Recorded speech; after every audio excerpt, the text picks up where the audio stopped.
ایک دفعہ میرے اللہ کے نبی مسجد میں تشریف فرما ہیں، صحابہ موجود ہیں،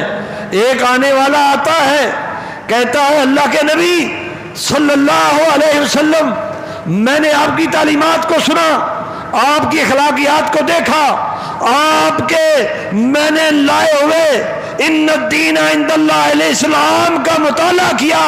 تو اللہ کے نبی حقیقت یہ ہے میرا ضمیر اب جاگا ہے، میری انسانیت اب زندہ ہوئی ہے، اب میری کیفیت یہ ہے کہ مجھ پر رات کی نیندیں حرام ہو چکی ہیں، مجھے نیند نہیں آتی جب میں اپنے وہ کرتوت اپنے وہ گناہ دیکھتا ہوں، میرا جسم وہ تھر تھراتا ہے، کانپتا ہے، رونگٹے کھڑے ہو جاتے ہیں۔ اللہ کے نبی میں نے تو ایسے ایسے جرم کیے ہیں جن میں سے ایک یہ ہے کہ اللہ کے نبی صلی اللہ علیہ وسلم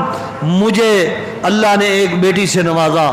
جو مجھ سے بہت محبت کرتی تھی، مجھ سے پیار کرتی تھی، میرے بلانے پر بھاگی بھاگی آتی تھی، میرے ہر اشارے پر کام کر دیتی تھی۔ اللہ کے نبی صلی اللہ علیہ وسلم بیٹی بڑی ہوتی گئی، بیٹی بڑی ہوتی گئی، لیکن اللہ کے نبی جب میں دوستوں میں بیٹھتا تھا، لوگوں میں بیٹھتا تھا، اپنے جیسے بھائیوں میں بیٹھتا تھا تو مجھے یہ اشارے دیکھنے اور سننے کو ملتے تھے کہ یہ بیٹی والا ہے، یہ بیٹی والا ہے۔ اللہ کے نبی صلی اللہ علیہ وسلم میں نے ایک دن اپنی اس بیٹی کو اپنے ساتھ لیا اور میں گھر سے لے کر نکل پڑا، گھر سے لے کر نکل پڑا، خدال میرے پاس تھی، وہ میری بیٹی وہ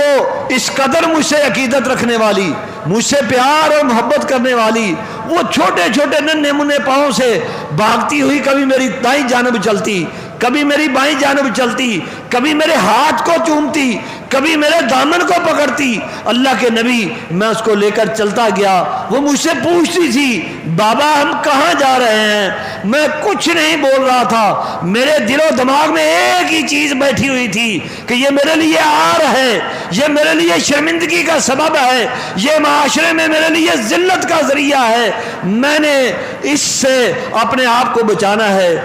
کہتے ہیں اللہ کے نبی میں اس کو لے کر جنگل میں چلا گیا،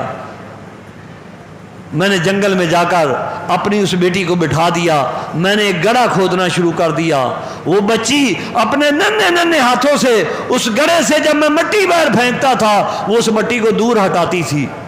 دور ہٹاتی تھی کہ میرا بابا اس کو تکلیف ہو رہی ہے، اور ساتھ پوچھتی تھی کہ بابا یہ کام آپ گڑھا کس لیے کھود رہے ہیں؟ کہا اللہ کے نبی صلی اللہ علیہ وسلم کو جب اس حالت اور کیفیت میں دیکھا،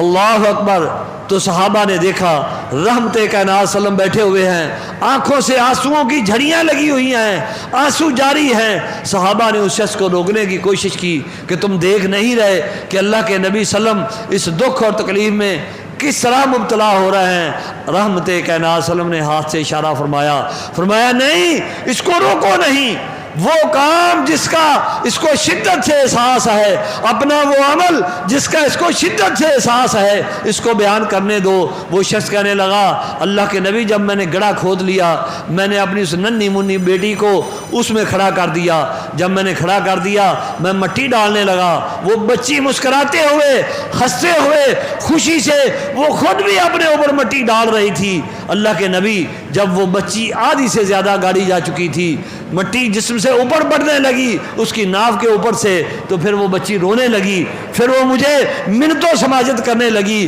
پھر وہ کہنے لگی بابا آپ ایسا کیا کر رہے ہیں؟ کیوں مجھے اس طرح زندہ درگور کر رہے ہیں؟ بابا میرا گناہ کیا ہے؟ میرا قصور کیا ہے؟ وہ شخص کہتا ہے اللہ کے نبی میں نے ایک نہیں سنی، میں نے اس بچی کو زندہ درگور کر دیا۔ رحمت کائنات صلی اللہ علیہ وسلم نے کیا فرمایا تم نے اسلام کو قبول کر لیا ہے؟ کہا اللہ کے نبی اسلام دین اسلام میری رگوں میں پیوست ہو چکا ہے، میرے دل و دماغ میں بس چکا ہے۔ رحمت کائنات نے فرمایا الاسلام یہدم ما کان قبلہ، اسلام پہلے زندگی کے سارے گناہوں کو ختم کر دیتا ہے۔